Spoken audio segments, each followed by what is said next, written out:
Well,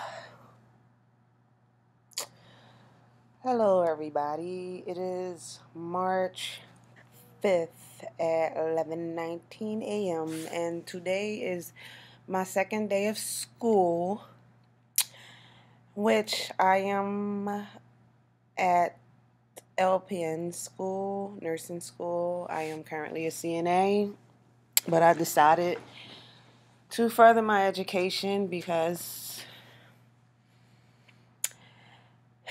as we all know, being a CNA is a dirty job, which I love personally.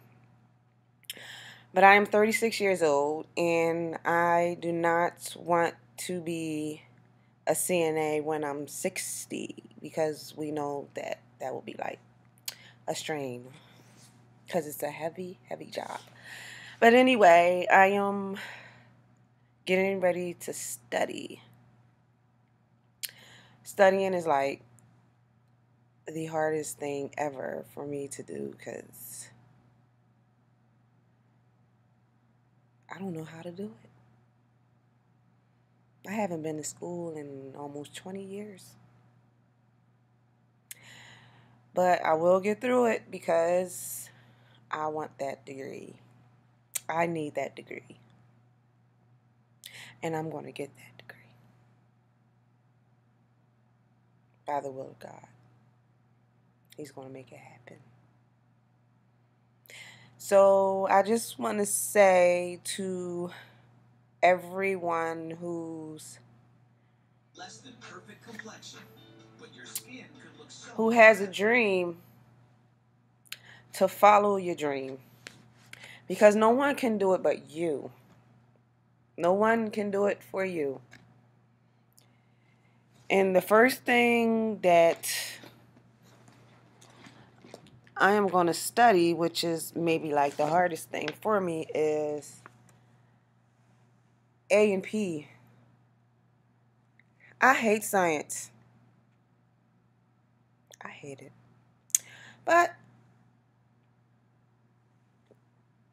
it has to be done. So yesterday was my first day of class. And, well, to be honest with you guys, this is like my second go around because I didn't do so well the first time in A and P. So the first thing is organization of the human body. We all see that?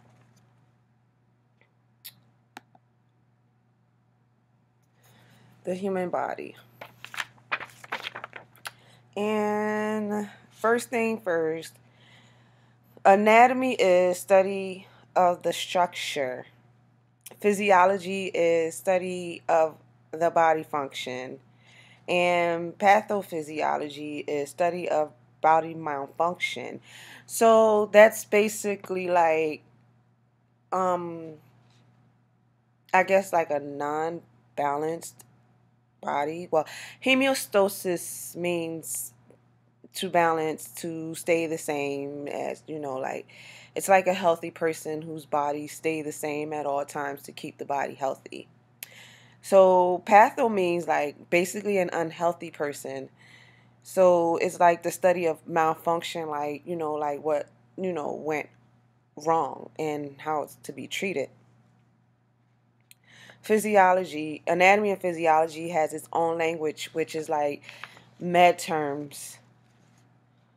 Med terms is medical terminology, standardized language for universal communication. So, basically like if one doctor is like across the country and if I was to call that doctor and use medical terminology, he will understand everything I'm saying. He can basically vision how the person is laying, what's wrong with the person, how it looks, whatever is wrong with that person.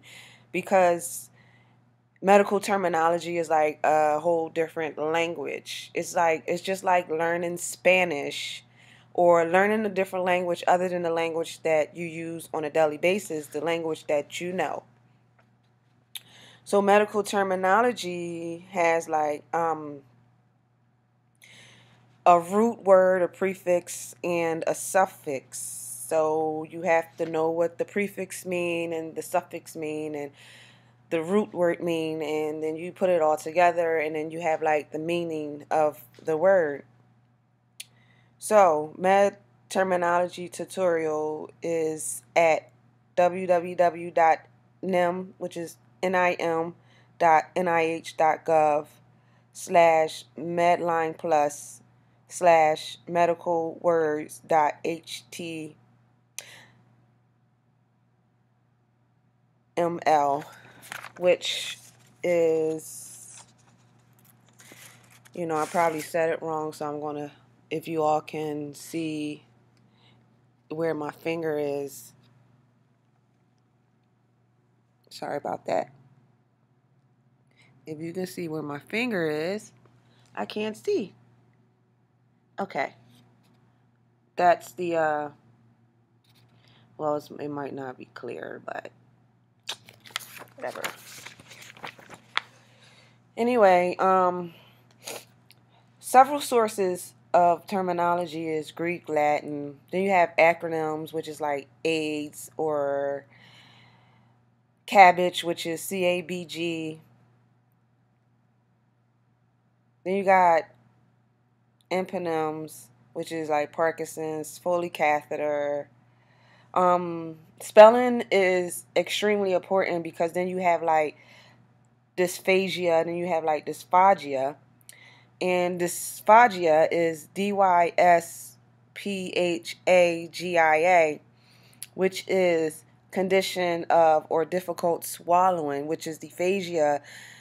Dysphagia is condition difficulty of speaking. So anyway, medical terminology, word structure, most consistent of compound words frequently used in daily language. Checkbook, high chair, which are words that we all use every day. Medical language examples are hypodermic, which dermic everyone knows is skin, and hypo is under. So hypodermic means under the skin. Neuromuscular. So neural is like nerves, and muscular, as we all know, is muscle.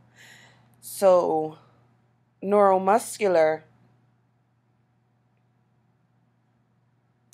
is nerve muscles, basically pertaining to nerve muscles. Now we have anatomical directions. Relationship of body parts to each other. Superior versus inferior. Superior is above. Superior means like up there, the best. So, So superior is above and inferior is below. So basically you can like, if you know one word goes with another, if you know what one word means, then you'll know the other word because one word counteracts the other word. So if you know which word go together, you know one meaning. You know the other one means like basically the opposite. Anyway, like interior and posterior means front and back. So interior is front and posterior is back. Medial versus lateral. Center versus side. So medial, obviously it's middle. Medial means the middle, and lateral means the side. Proximal versus distal. Proximal, well, distal is like farther away from the body core. Like, for example, like if you have your elbow, your fingers are distal to your elbow, but like your shoulder would be proximal to your elbow. I hope you understand. But like your shoulder will be distal from your neck, and your neck will be prostal. Okay. Superficial versus deep. Superficial means near the surface, away from the surface means deep, like deep inside. So you have sagittal, divides body into right, left. Mid sagittal divides body into equal, R and L, right and left. Frontal, aka coronal, divides body into front and back. Transverse divides body into upper or lower. Two main cavities are the dorsal and the ventral. The dorsal is basically the back. If you know, dorsal means the back. So the dorsal is like the spine and the brain, and the cranial, and the ventral is like thoracic. It's the right and left pleural cavities, mediastinum, diaphragm, um, abdomen, abdominal pelvic cavity, pelvic cavity, pleural cavities, the lungs.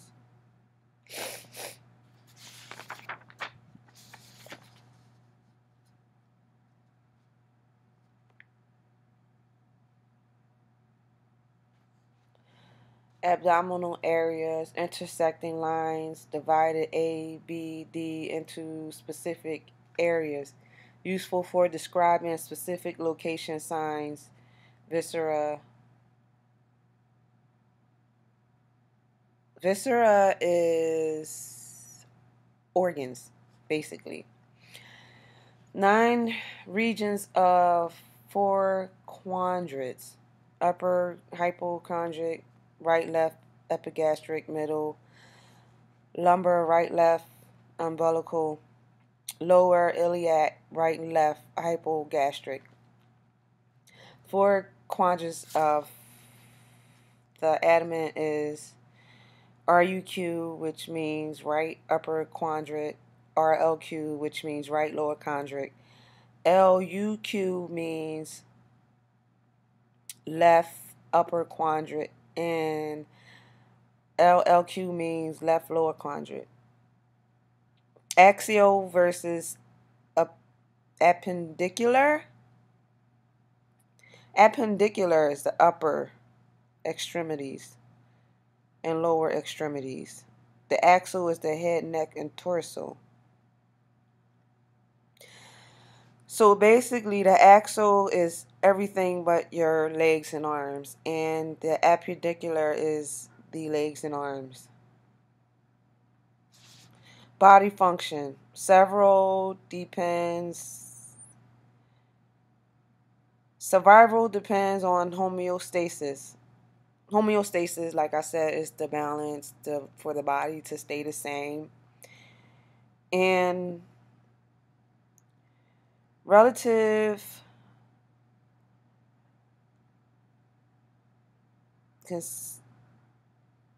consistency of internal environment, physical and emotional balance, equilibrium, dynamic, contradictory, cumulative results, pre-programmed based on chemistry. So I'm going to stop this for 1 second and